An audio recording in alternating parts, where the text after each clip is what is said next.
Hi friends, welcome to our channel my lifestyle and cooking. First time பார்க்குறீங்கன்னா subscribe பண்ணிவிட்டு பாருங்கள் friends.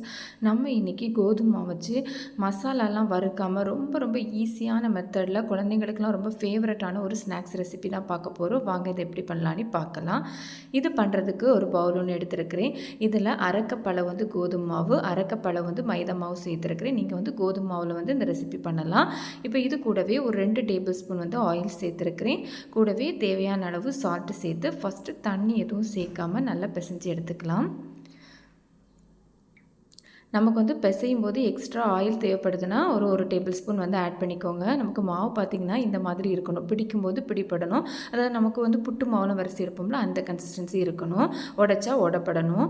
இப்போ இதுக்கப்புறமா இதில் கொஞ்சமாக தண்ணி சேர்த்து நம்ம சப்பாத்தி மாவுக்கெலாம் பிசைஞ்சு எடுப்போம்ல, அந்த மாதிரி கன்சிஸ்டன்சிக்கு பிசைஞ்சு எடுத்துக்கோங்க. எனக்கு பார்த்திங்க அப்படின்னா ஒரு 1/4 கப் அளவு மட்டும்தான் தண்ணி தேவைப்பட்டிருக்கு. இந்த மாதிரி பிசைஞ்சதுக்கப்புறமா மேலே கொஞ்சம் ஆயில் அப்ளை பண்ணி இந்த மாதிரி ஸ்ப்ரெட் பண்ணி விட்டுக்கோங்க. இப்போ நம்ம மாவு மூடி வச்சிடலாம். இப்போ இது இருக்கட்டும். அடுத்ததாக நமக்கு இதுக்கு தேவையான மசாலா ரெடி பண்ணிடலாம். அதுக்காக வேண்டி நான் 2 உருளைக்கிழங்கு வேக வச்சு எடுத்துருக்கிறேன். இதை அந்த மாதிரி உருளைக்கிழங்கு மேஷர் இருக்குல்ல, அதை வச்சு நல்லா மேஷ் பண்ணி எடுத்துக்கலாம். இல்லைனா நம்ம காய் துருவோம்ல, அதை வச்சு துருவி எடுத்துக்கோங்க. இன்னும் கையை வச்சு கூட நல்லா மேஷ் பண்ணி எடுத்துக்கலாம். இந்த மாதிரி கட்டி எதுவும் இல்லாமல் நல்லா மேஷ் பண்ணி எடுத்ததுக்கப்புறமா இதில் ஒரு வெங்காயம் சேர்த்துருக்கிறேன். இந்த மாதிரி சின்னதாக கட் பண்ணி சேர்த்துருக்கிறேன். இது கூடவே 2 பச்சை மிளகாய் இந்த மாதிரி கட் பண்ணி சேர்த்துக்கலாம். கூடவே ஒரு 1/4 டீஸ்பூன் அளவு மஞ்சள் தூள், 1/2 டீஸ்பூன் அளவு வத்தல் பொடி, 1/2 டீஸ்பூன் அளவு சிக்கன் மசாலா சேர்த்துருக்கிறேன். நீங்கள் சிக்கன் மசாலாவுக்கு பதிலாக கரம் மசாலா கூட சேர்த்துக்கலாம். இப்போ இது கூடவே கொஞ்சமாக கருவேப்பிலையும் சின்னதாக கட் பண்ணி சேர்த்துருக்கிறேன். கூடவே இதுக்கு தேவையான அளவு உப்பு சேர்த்துக்கலாம். அதுக்கப்புறமா நான் சின்ன சைஸில் ஒரு லெமன் எடுத்துருக்கிறேன். அதில் உள்ள விதையெல்லாம் எடுத்துகிட்டு அதில் பாதி மட்டும் எடுத்து இந்த மாதிரி புழிஞ்சு சேர்த்துக்கிறேன். ரொம்பலாம் சேர்க்க வேண்டாம். இந்த மாதிரி லைட்டாக ஒரு புளிப்பு இருக்கும்போது அந்த டேஸ்ட் ரொம்பவே நல்லாயிருக்கும். இப்போ இதெல்லாம் சேர்த்ததுக்கப்புறமா நம்ம அந்த மேஷர் வச்சு நல்லா மேஷ் பண்ணி நம்ம ஒருக்கா வெட்டுடலாம். இந்த மாதிரி மேஷ் பண்ணும்போது எல்லாம் சேர்ந்து நல்ல ஒரு சூப்பரான டேஸ்ட்டாக இருக்கும் ஃப்ரெண்ட்ஸ். இந்த மாதிரி நல்லா ப்ரெஸ் பண்ணி நல்லா மேஷ் பண்ணி விட்டுக்கோங்க. நம்ம என்ன வதக்கி எடுக்கலாம், அதனால் இந்த மாதிரி ஒருக்கா மேஷ் பண்ணிவிட்டு அதுக்கப்புறமா நம்ம கைகளால் நல்லா பிசைஞ்சு எடுத்துக்கலாம். எல்லா மசாலா எல்லாம் ஒன்றோடு ஒன்று சேர்கிற மாதிரி நல்லா இந்த மாதிரி பிசைஞ்சு எடுத்துக்கலாம். அவ்வளோதான் ஃப்ரெண்ட்ஸ், நமக்கு இப்போ உள்ளே வைக்கக்கூடிய ஸ்டஃபிங்ஸ் ரெடி ஆகிடுச்சு. நம்ம உள்ளியெல்லாம் வதக்காமல் ரொம்ப ஈஸியாக சிம்பிளாக ரெடி பண்ணிட்டோம். அதுக்கடுத்து தான் நம்ம ஏற்கனவே மாவு பிசைஞ்சு வச்சுருந்தோம்ல, அதை ஓப்பன் பண்ணிடலாம். இப்போ பார்த்திங்கன்னா தெரியும், நல்லாவே சாஃப்டாக இருக்குது. இப்போ இதை சின்ன பால்ஸஸாக பிடிச்சி எடுத்துக்கலாம். நான் மொத்தமாக இருக்கிற மாவில் 3 பாலாக பிடிச்சி எடுத்துருக்கிறேன். இந்த மாதிரி ஸ்மூத்தாக பிடிச்சி எடுத்துக்கோங்க. இப்போது நம்ம ஒரு 1/4 கப் அளவு மைதா மாவு எடுத்துக்கிறேன். அது கூடவே ஒரு 3 டேபிள் ஸ்பூன் அளவு தண்ணி சேர்த்துக்கலாம். தண்ணி சேர்த்து நல்லா ஒரு பேஸ்ட் மாதிரி ரெடி பண்ணி எடுத்துக்கலாம். அடுத்ததாக ஒரு சப்பாத்தி கல் எடுத்துருக்கிறேன். அதில் கொஞ்சமாக மைதா மாவு ஆட் பண்ணிக்கலாம்.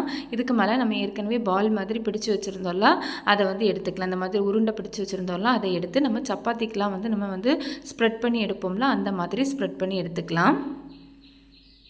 நல்லா ரவுண்ட் ஷேப்பில் ஸ்ப்ரெட் பண்ணி எடுத்துக்கலாம். முடிஞ்சளவு ரவுண்ட் ஷேப்பில் ஸ்ப்ரெட் பண்ணி எடுத்துக்கோங்க.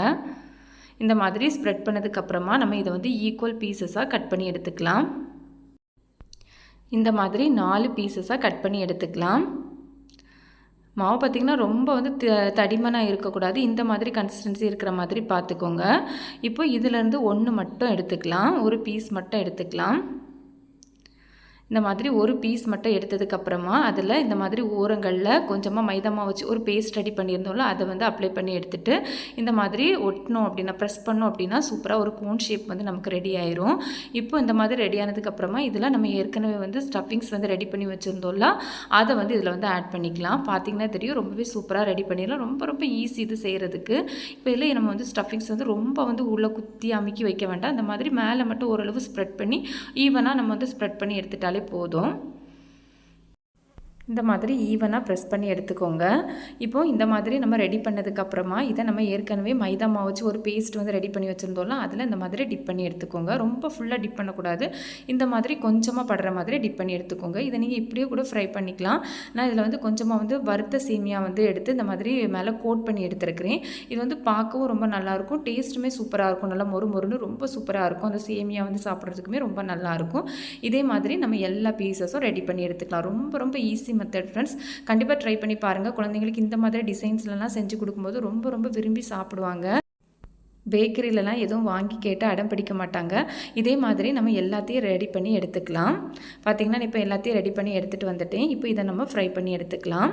நான் இது ஃப்ரை பண்ணுறதுக்கு ஒரு பேனில் வந்து சூடாக ஆயில் வந்து எடுத்துருக்கிறேன். இப்போ இதில் வந்து நம்ம ஆட் பண்ணி ஃப்ரை பண்ணி எடுத்துக்கலாம். நீங்கள் பேனோட சைஸை பொறுத்து 2, 3 வந்து சேர்த்து ஆட் பண்ணி ஃப்ரை பண்ணிக்கலாம். நான் வந்து 2 வந்து ஆட் பண்ணியிருக்கிறேன். ஃப்ளேம் பார்த்திங்கன்னா ஓரளவு மீடியம் ஃப்ளேமில் வச்சுக்கோங்க. ரொம்ப சிம்லேயும் வைக்க வேண்டாம், ஹை ஃப்ளேமில் வைக்க வேண்டாம், மீடியம் ஃப்ளேமில் வச்சு ஃப்ரை பண்ணி எடுத்துக்கோங்க. நம்ம சேனல்லே நிறைய ஸ்நாக்ஸ் ரெசிபி, ஸ்வீட் ரெசிபிலாம் இருக்குது. அதோட லிங்க் வந்து எண்டு ஸ்க்ரீனில் கொடுத்துருக்குறேன். உங்களுக்கு தேவைப்படுதுன்னா கண்டிப்பாக செக் பண்ணி பாருங்கள். இந்த மாதிரி ஒரு பக்கம் வந்ததுக்கப்புறமா நம்ம மறுபக்கம் திருப்பி போட்டுடலாம். எல்லா பக்கமும் நல்லா டர்ன் பண்ணி போட்டு நல்லா வந்து ஒரு கோல்டன் கலருக்கு டேன் ஆகிற மாதிரி நல்லா எல்லா பக்கமும் வெந்ததுக்கப்புறமா நம்ம இதை எடுத்துடலாம். இப்போ பார்த்திங்கனாலே தெரியும், நல்லா நமக்கு கிறிஸ்பியாக சூப்பராக ரெடி ஆகிடுச்சு. உங்களுக்கு பார்த்தாலே தெரியும். நமக்கு வந்து சப்பாத்தி மாவு மீதி வந்தால் கூட 2 உருளைக்கிழங்க வேக வச்சு ரொம்ப ஈஸியாக அந்த ஸ்நாக்ஸ் வந்து ரெடி பண்ணிடலாம். ரொம்ப சூப்பரான ஒரு டேஸ்ட்டாக இருக்கும் ஃப்ரெண்ட்ஸ். இதே மாதிரி நம்ம எல்லாத்தையும் ஃப்ரை பண்ணி எடுத்துடலாம். அவ்வளோதான் ஃப்ரெண்ட்ஸ், ஒரு சூப்பரான ஒரு டீ ஸ்நாக்ஸ் ரெடி. கண்டிப்பாக நீங்களும் ட்ரை பண்ணி பாருங்கள். இப்போ நான் இதை வந்து பிச்சு காமிக்கிறேன் பாருங்கள், எந்த அளவு இப்போ இது கிறிஸ்பியாக இருக்குன்னு பாருங்கள். நான் பிச்சு காமிக்கிறேன். கண்டிப்பாக ட்ரை பண்ணி பார்த்துட்டு உங்களுக்கு எப்படி வந்ததுன்னு கமெண்ட்ஸ் பண்ணுங்கள். பிடிச்சிருந்தால் லைக் பண்ணி ஷேர் பண்ணி சப்ஸ்கிரைப் பண்ணுங்கள் ஃப்ரெண்ட்ஸ். தேங்க்ஸ் ஃபார் வாட்சிங். பாய்.